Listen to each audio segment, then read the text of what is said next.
Hi, welcome to AMC at the Movies.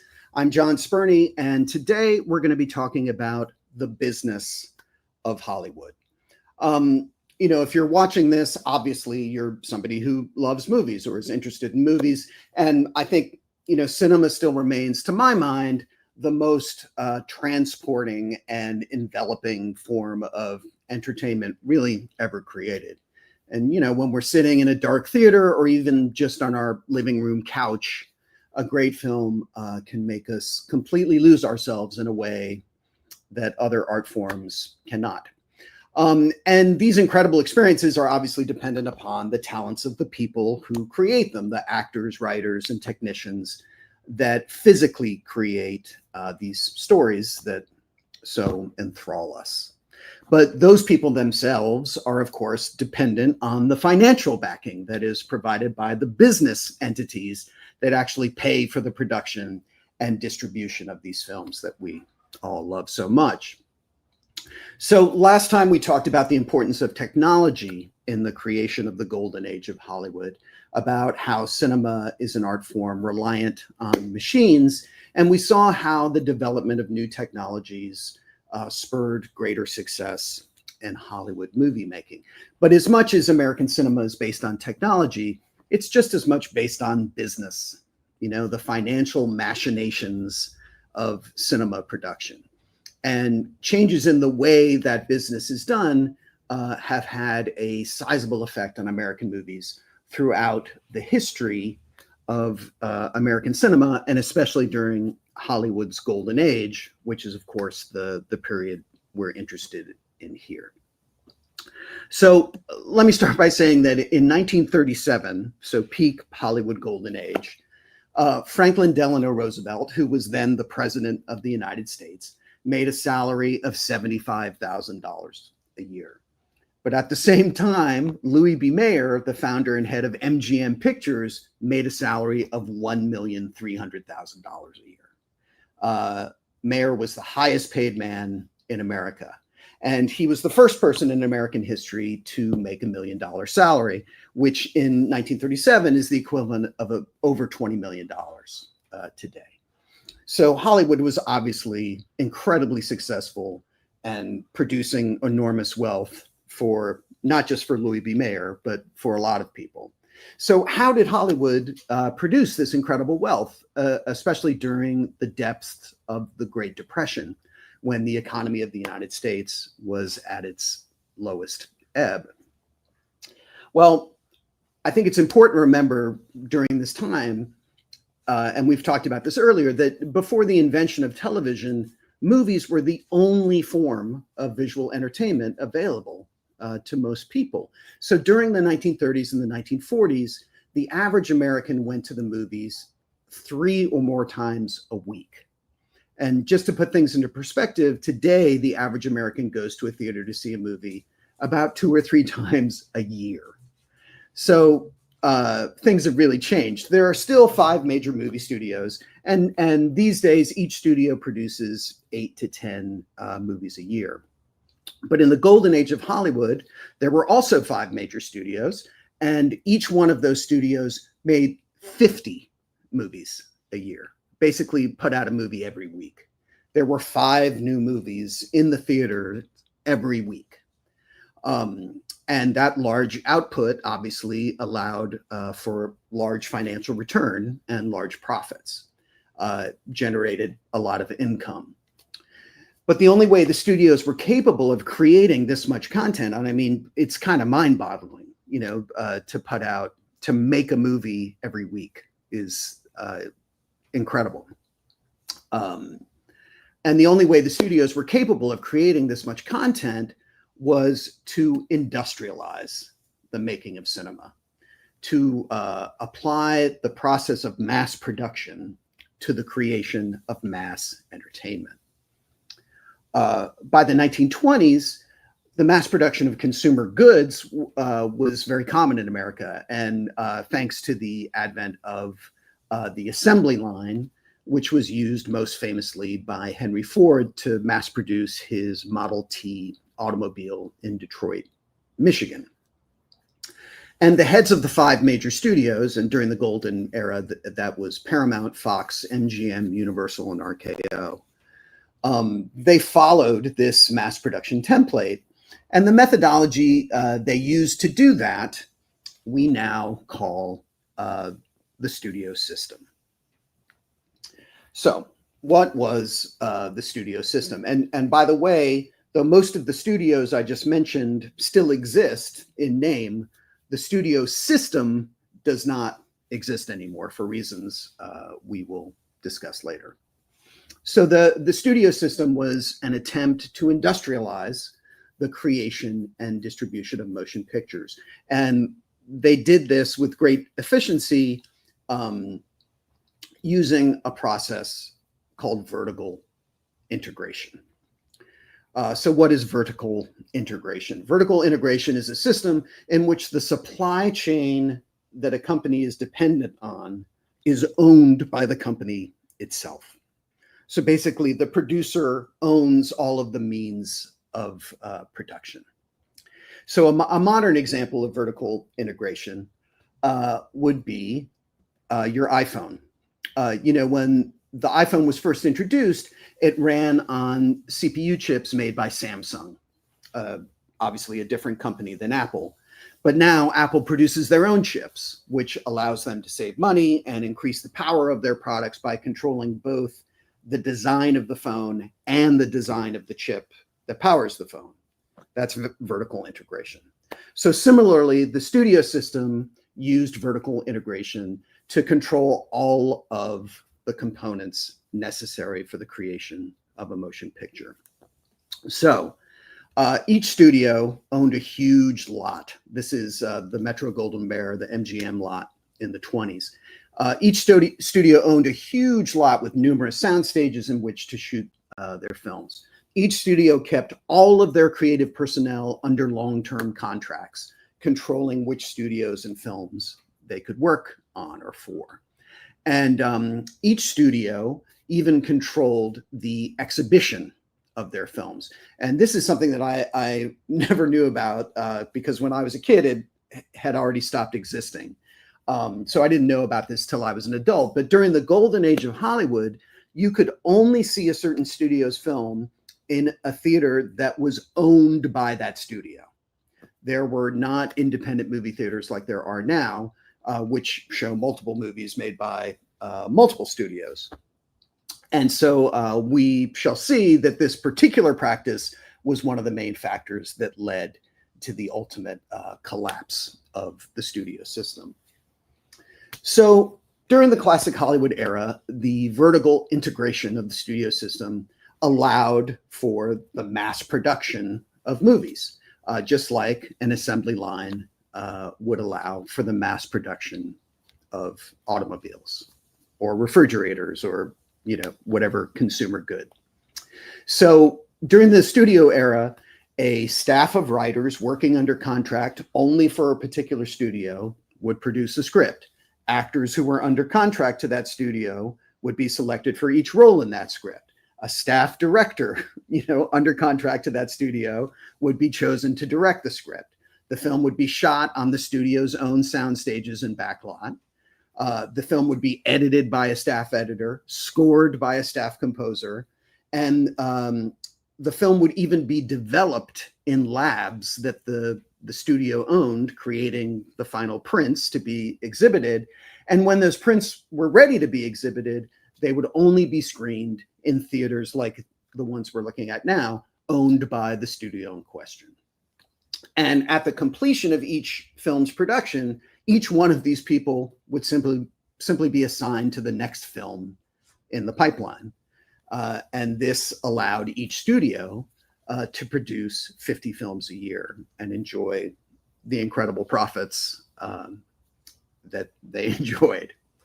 And so it's interesting, we now think of the director of a movie being the ultimate creative force behind a picture. And this is primarily due to something called the auteur theory, which was promulgated by French critics in the 1950s, which we'll hopefully address in a future discussion. But during the heyday of the studio system, it was often the producer of a film who really had the most creative power, because they were the ones who chose which of the studio employees would be used for each stage of production. And they were the ones who would shepherd each film through these stages of production. So Hollywood's classic era, during that time, there were superstar producers who became known kind of the way directors are known now for their style of production. So, for example, David O. Selznick produced epics like Gone with the Wind. And this is the famous Burning of Atlanta sequence from that film. And Selznick, it was Selznick who brought famed director Alfred Hitchcock from England to America. And the first picture they made together, Rebecca, in 1940, won Best Picture. So he made a good bet there. Arthur Freed headed what was known as the Freed Unit at MGM.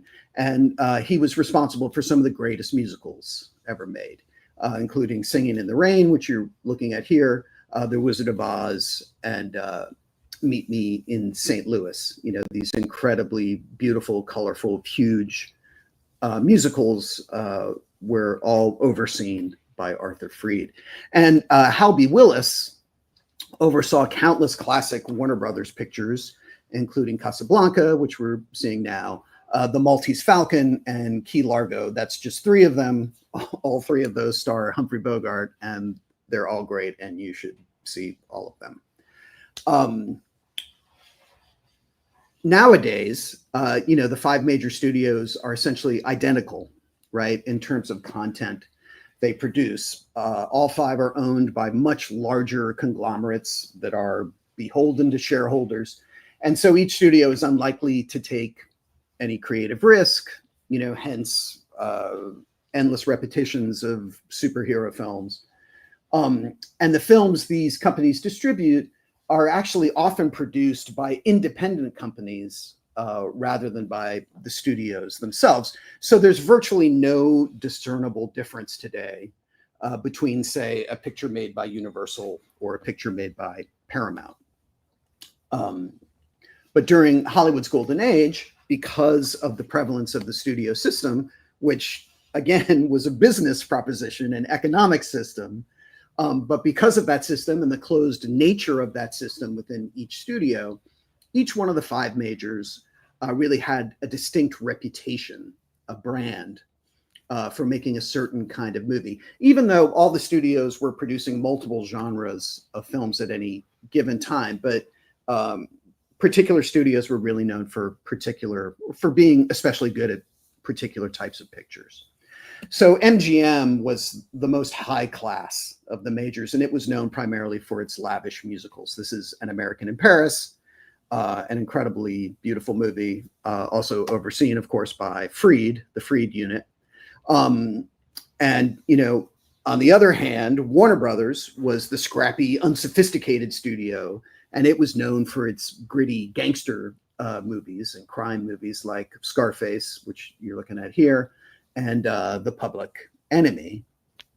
And here comes a car crash. Very exciting. And during the classic era, Universal was famous for its now iconic horror movies. Pictures like Dracula and Frankenstein and The Mummy. These were all made at Universal. I love this shot through the mill. It's great. And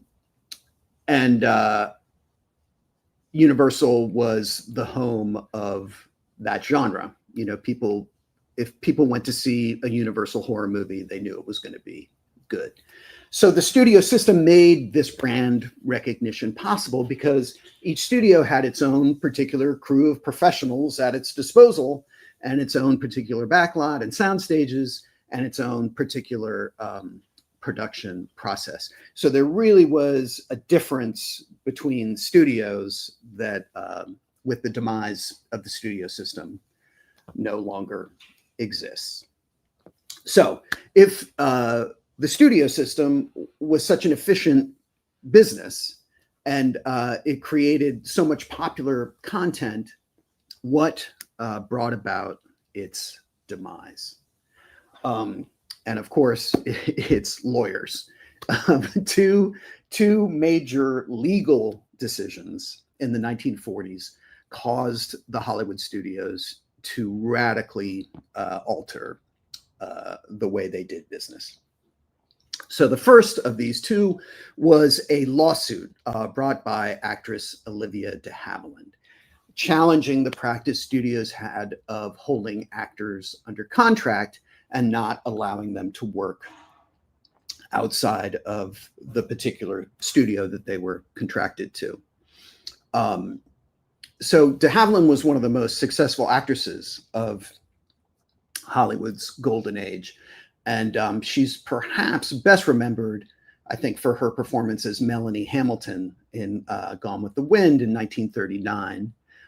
But she was in a lot of pictures, and she won the Oscar for Best Actress twice.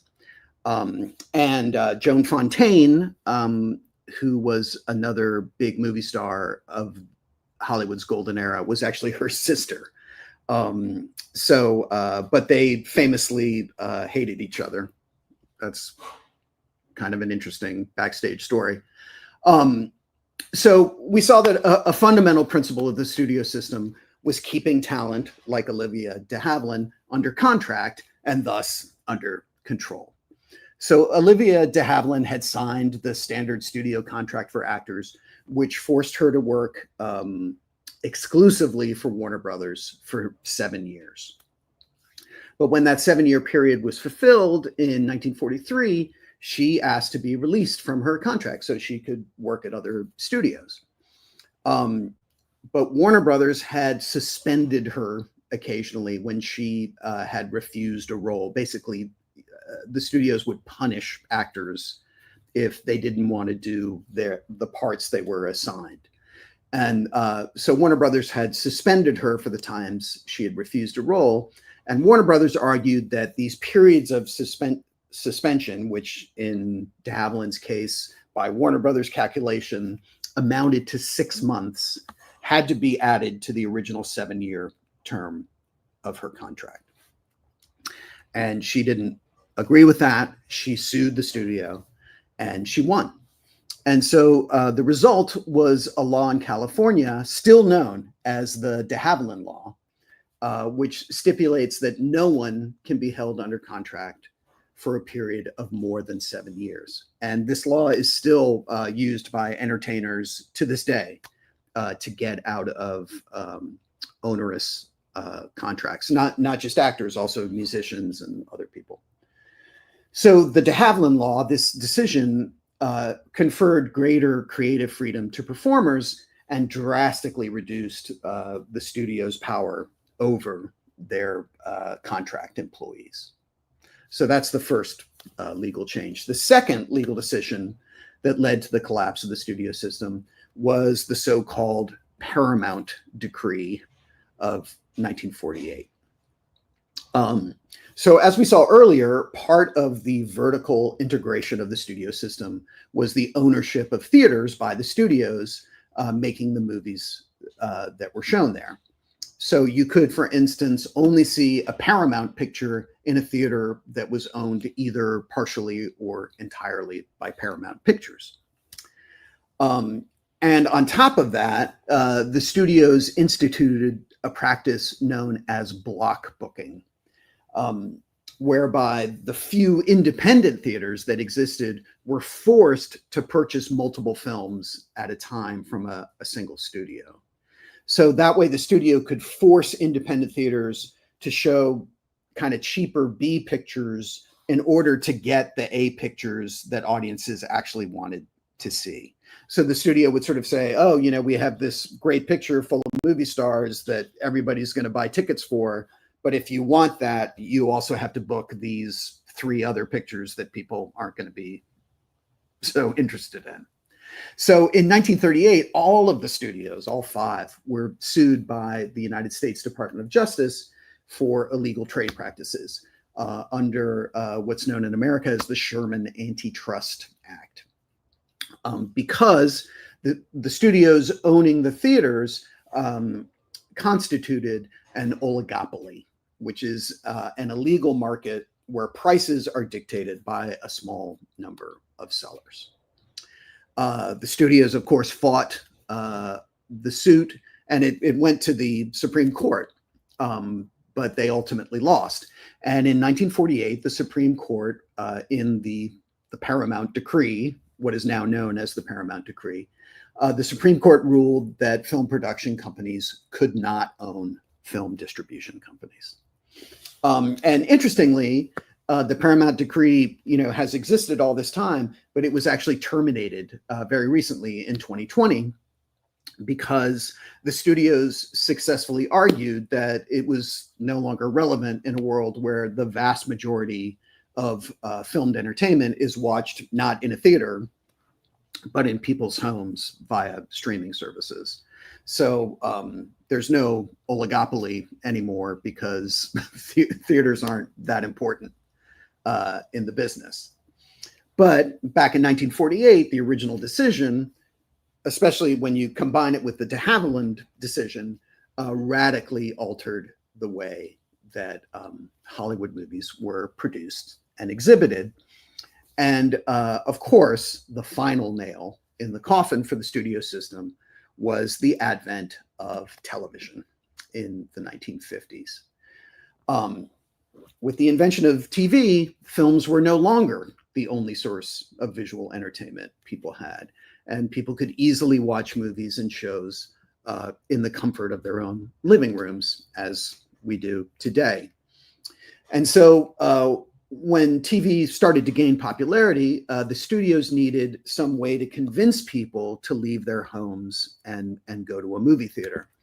So in what I think is one of the most dramatic examples of how the business of movies affected the way movies were made and their content, the studios tried to develop new technologies to make the film-going experience more spectacular in order to lure viewers away from their TVs.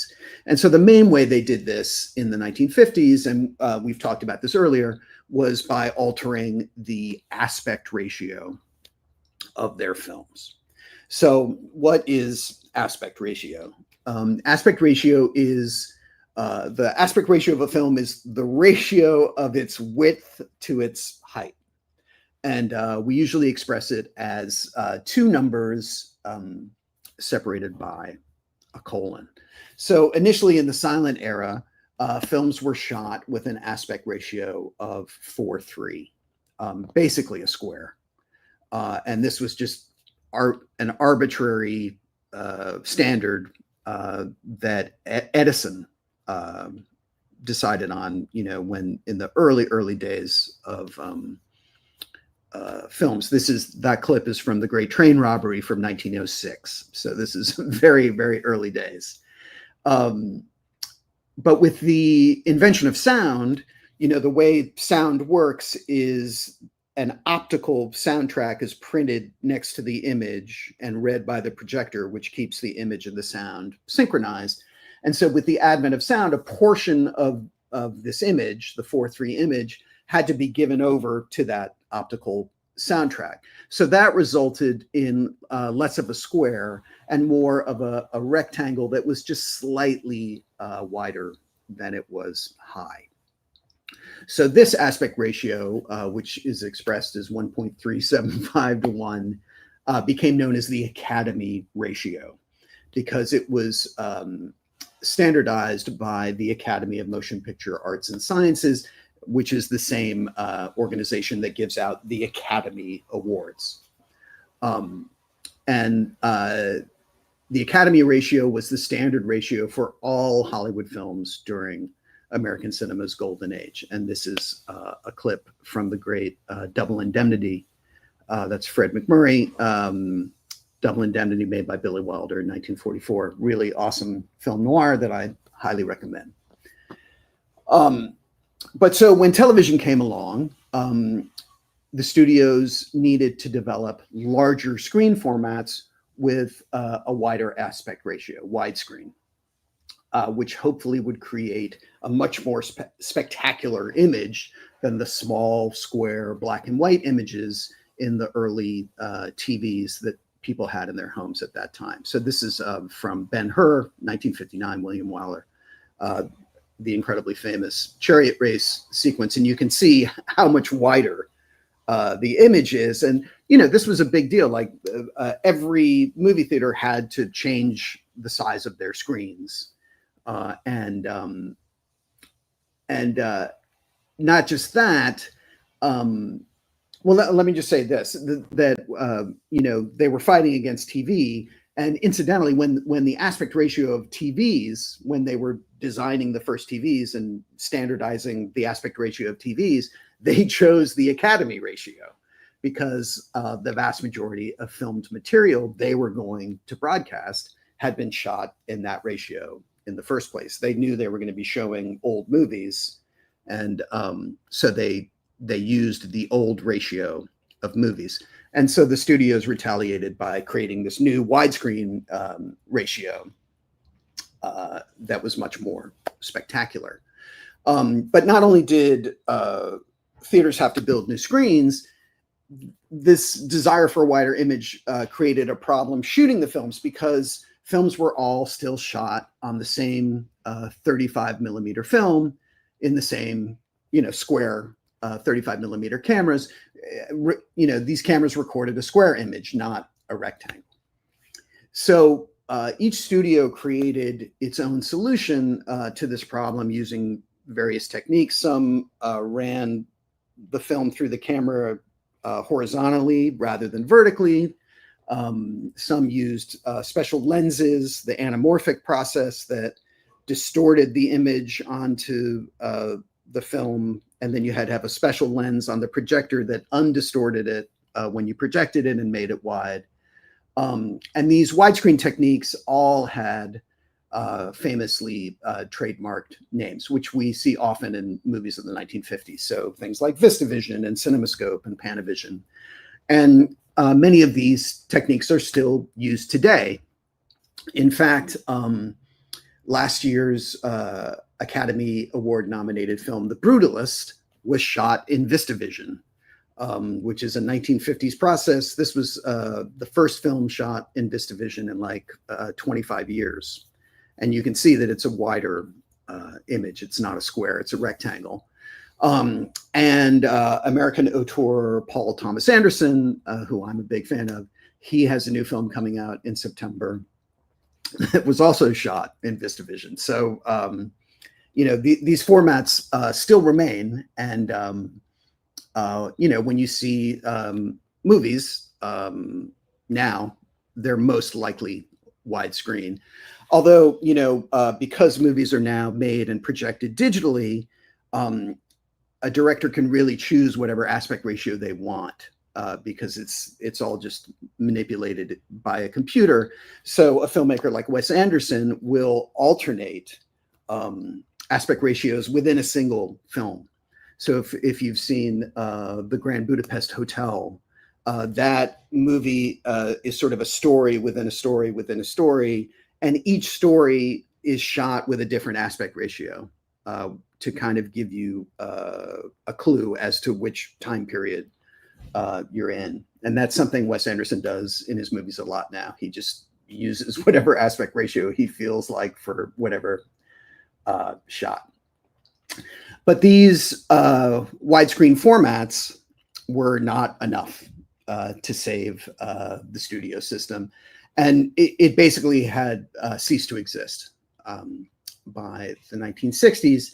And ironically, you know, the widescreen TVs that we now all have in our homes allow us to watch a film in whatever aspect ratio it was originally shot in at home. And that's why they chose the aspect ratio of a widescreen TV is 16:9.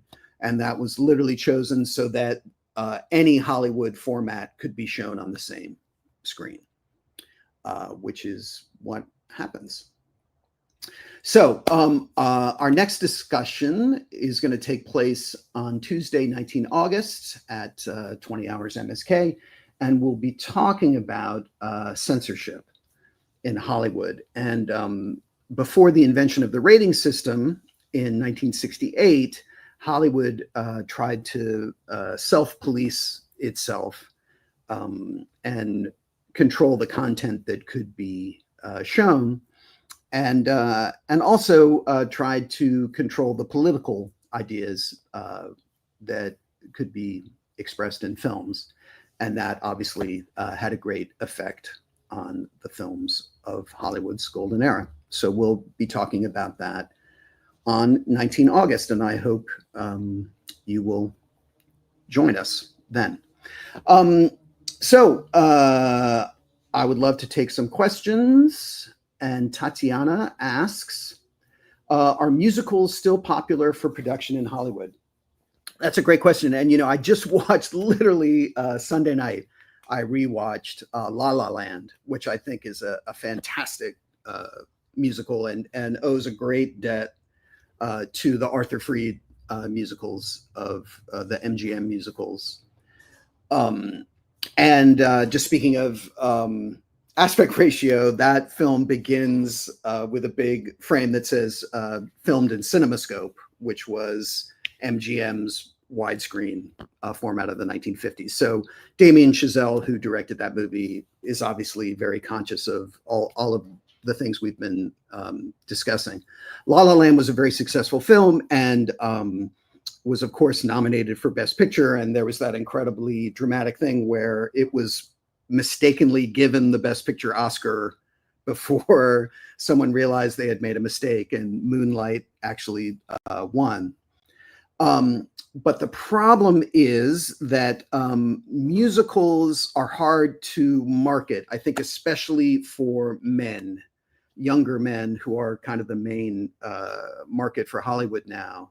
And so it's incredible to me when I see previews for films that I know are musicals. Hollywood now, they will not show people singing in the preview. They basically don't want people to know that the film is a musical until it's too late and they're sitting in their seat watching the film. So, Steven Spielberg remade West Side Story, and that was unsuccessful. That was a flop. And so I think that dampened people's desire to make musicals. But, just this year, Wicked was incredibly successful in the United States. And the film of Wicked that came out was just the first part of a two-part movie. So the second part is still hasn't been released. And I'm sure that will be as successful as the first part. So, I think they'll try and make musicals, more musicals, but they'll probably be very safe ones like Wicked, based on previously successful Broadway shows or previously well-known intellectual property. So yeah, musicals are still being made, but definitely, in the 1950s, particularly at MGM, particularly, they were putting out tons and tons of them, and they're incredible. Everyone, even the ones that aren't good, are worth seeing. They're just beautiful, lavish movies with great old-fashioned music and incredible dancing, and the Arthur Freed films are all worth seeing. Someone asks, why are franchises like Marvel considered more profitable for Hollywood than original films? And is there a chance for a return of the era of original screenplays? Alicia asks. I think, a lot of it is due to the fact, when I started talking about this, we talked about how, in the 1930s, there was nothing else to watch. There was no television, right? So now not only is there television, but there's everything on the internet. And, there's YouTube and there's Netflix and there's Hulu and, whatever your streaming service of choice is. There are so many other distractions and things that can take away people's attention. It's really hard to get people out of their houses and, going to see a movie. You got to drive to the movie theater and you got to pay for parking and you got to buy popcorn, and it turns into an expensive evening where you could just stay home and watch something incredible on your huge TV set. So, Hollywood is only really going to make things that they feel are sure things, which of course sure things don't exist, but the closest that they can get to a sure thing is a property, intellectual property that people are already familiar with. So if you've seen one Marvel movie, you've seen every Marvel movie. You know what you're in for, and each one is going to be spectacular and have incredible digital special effects and be super loud and super colorful, and so that's the kind of thing that is going to get people out of their houses and into movie theaters. I think, there is a chance for the return of I don't think there's a chance for the return of an era of an original screenplay. But the great thing is people are always making independent movies, and there are always little movies that break through, and that will always happen. And, ironically, you'll see, those films invariably win Academy Awards. And when they do, the studio that distributed them will take credit for the films when they literally had nothing to do with the making of those movies. They bought them when they were finished, and they only distributed and marketed them, which is important. But, the studios are not making interesting independent films. Luckily, some people are. And then, there are anomalous filmmakers like Wes Anderson or Paul Thomas Anderson, who, for whatever reason, get to do whatever they want and have enough of a fan base for them, particularly that if they keep their movies to a certain budget, the movie will break even or make a profit. This summer is going to be a really interesting one because in September, Paul Thomas Anderson's new movie is coming out, and he is kind of a very independent artistic director. And this movie that Warner Brothers made reportedly cost about $250 million, which is like what a superhero movie costs. So I'll be really surprised if that movie makes money, but I will absolutely see it. Someone asks, how do non-standard, in a modern sense, formats like VistaVision affect the viewing experience? Do you think these formats are still relevant, given that so much of the market has shifted towards home viewing? I do, just because, seeing a movie in a theater on a huge screen is a very different experience than, we have great TVs now. We all have huge TVs at home, but it's not the same as being in a room, a dark room with a huge screen that completely takes up your peripheral vision. And also, watching a movie, and I try to do this when I'm home alone. Like, I try to watch a movie from start to finish without stopping in the dark. Like I try to watch a movie at home like I would watch a movie in a theater.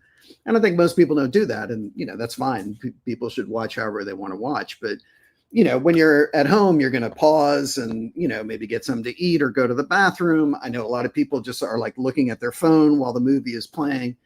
It's a different experience. And then, of course, seeing a film with an audience, to me is, and it makes an incredible difference, especially a comedy, to be in a room where people are laughing. It makes me more prone to laugh, and it just makes you enjoy the movie more, I think.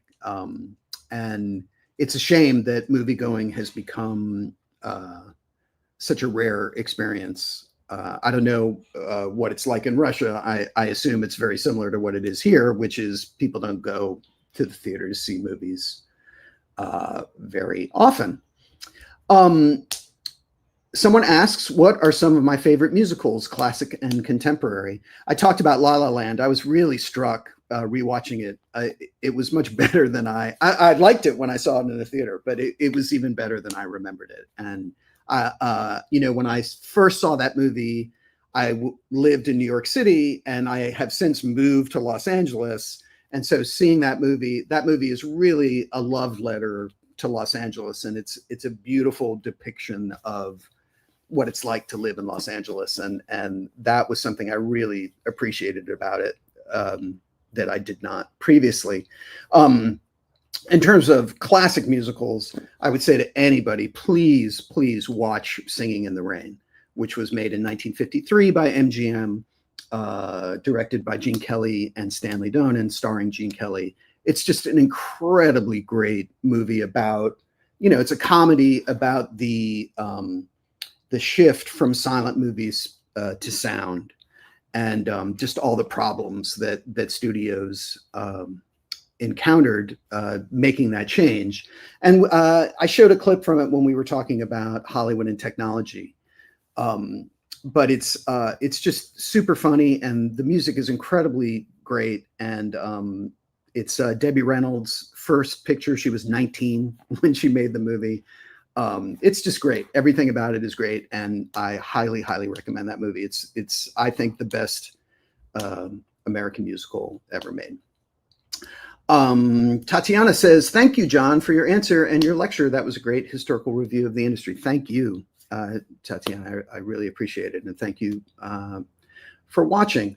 Dasha asks, "How have streaming platforms like Netflix and Disney Plus changed the traditional Hollywood business model?" That's a really good question, because it has made a really significant change, and a lot of people think that it has sort of the switch to streaming has really kind of inspired mediocrity, because now a film, especially the films that are financed by the streaming services, so each studio owns a streaming service, so a lot of content now is made just for streaming. And so for a movie to be released theatrically is a big deal. It means that the studio has higher hopes for it than the average content. I mean, it's going to wind up on the streaming service ultimately, but it means that the studio thinks it can make money, big money, in theaters, and even be eligible for awards. It's still true that a film has to be screened in a theater to be eligible for an Academy Award. So, not all of the films Netflix makes are theatrically released. And if Netflix theatrically releases a movie, which is expensive, you have to market it and distribute it. That's an investment in the film, saying, we think this film could win awards, or we think this film has an even broader popularity than just the streaming model. But the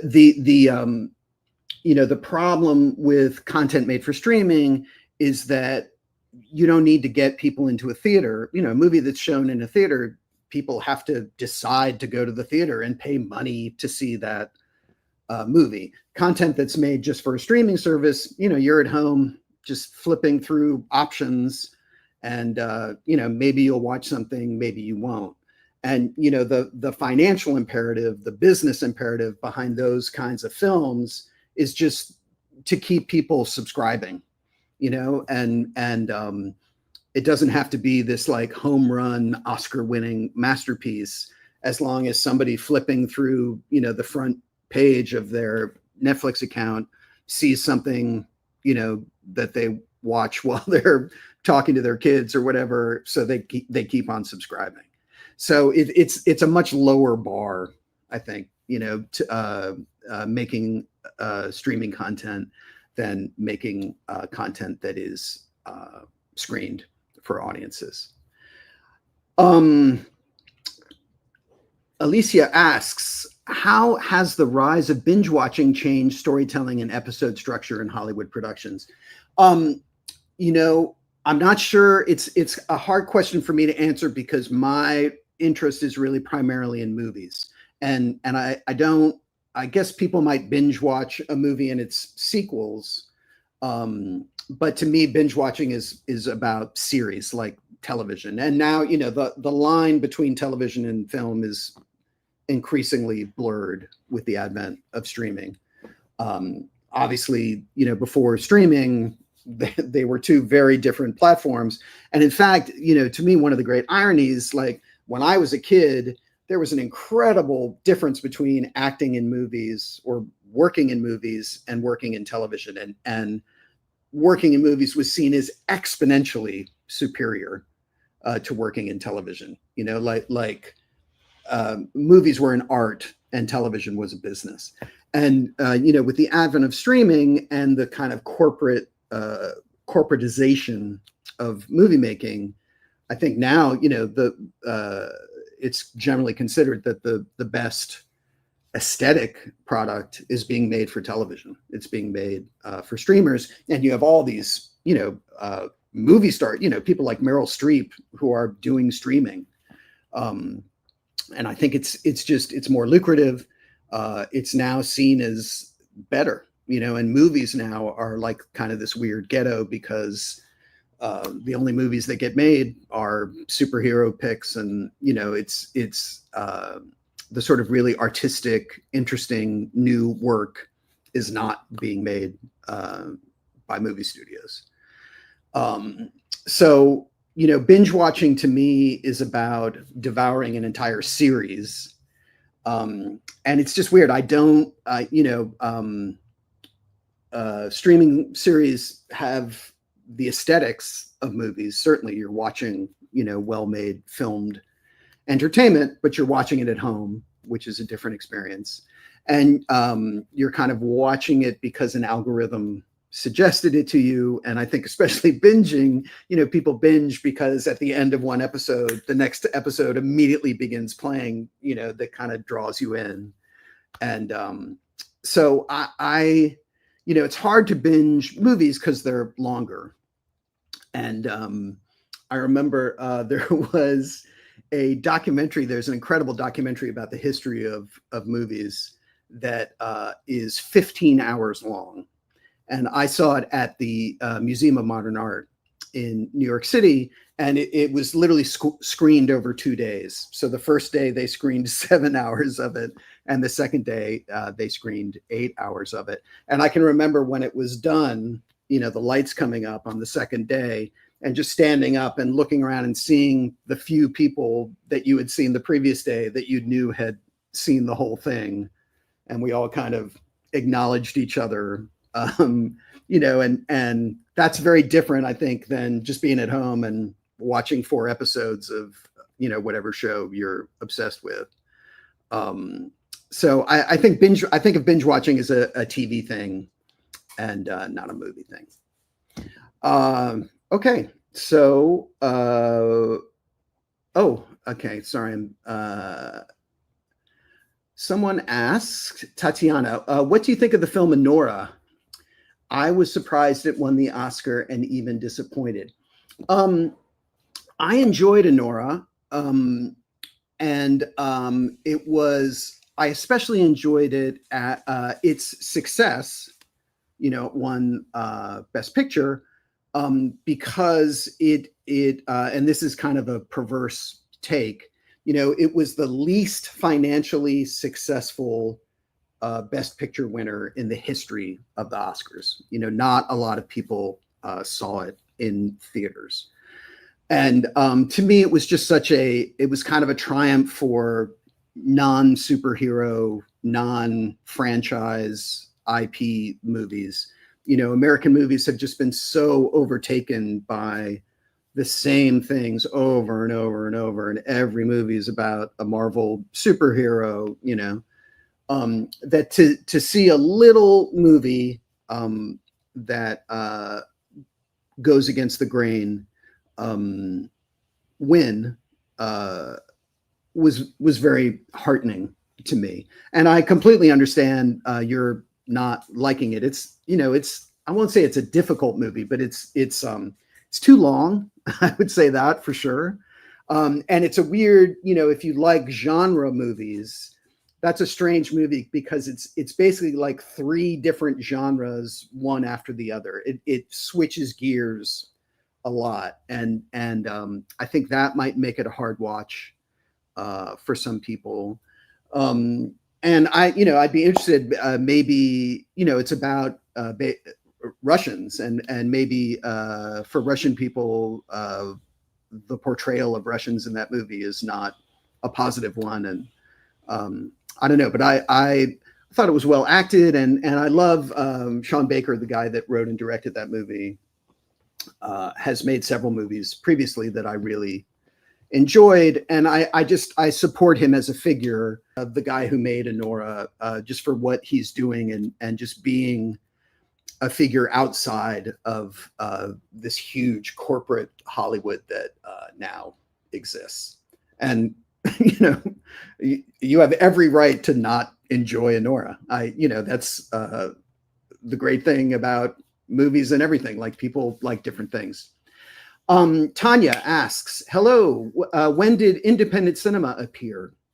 Were independent films made during the golden era of Hollywood? Basically, no. Independent cinema, and I think we talked about this maybe last time, until the sort of late 1960s, early 1970s, just the technical equipment you needed to make a film made it virtually impossible for anybody who didn't work for a studio to make a film. And if you see pictures of what cameras and lights and microphones looked like in the 1940s and 1950s, it's like any technology of that time. They're huge, heavy, expensive machines. And it's easy for us to sort of forget that, because now everyone has a movie camera in their pocket. And, people are uploading essentially independent movies to YouTube and Instagram by the millions every day. But, that's all sort of dependent on available technology, and available technology wasn't available until really the late 1960s and early 1970s. And even then, you're talking about big cameras that you'd have to hold on your shoulder, and you'd have to have a separate person recording sound, or you'd have to add the sound after. And there were just technical restraints. But you see it a lot in like John Cassavetes was one of the first directors in the late 1960s, early 1970s. And he just would go out on the streets of New York and shoot films, and his films are incredibly interesting. He was a very successful Hollywood actor, and he kind of took the money he made acting in movies and used that to make movies as a director himself. And he would shoot without permits on the streets of New York, and everything was shot on location. But it's really not until late 60s, early 70s, during the golden age of Hollywood,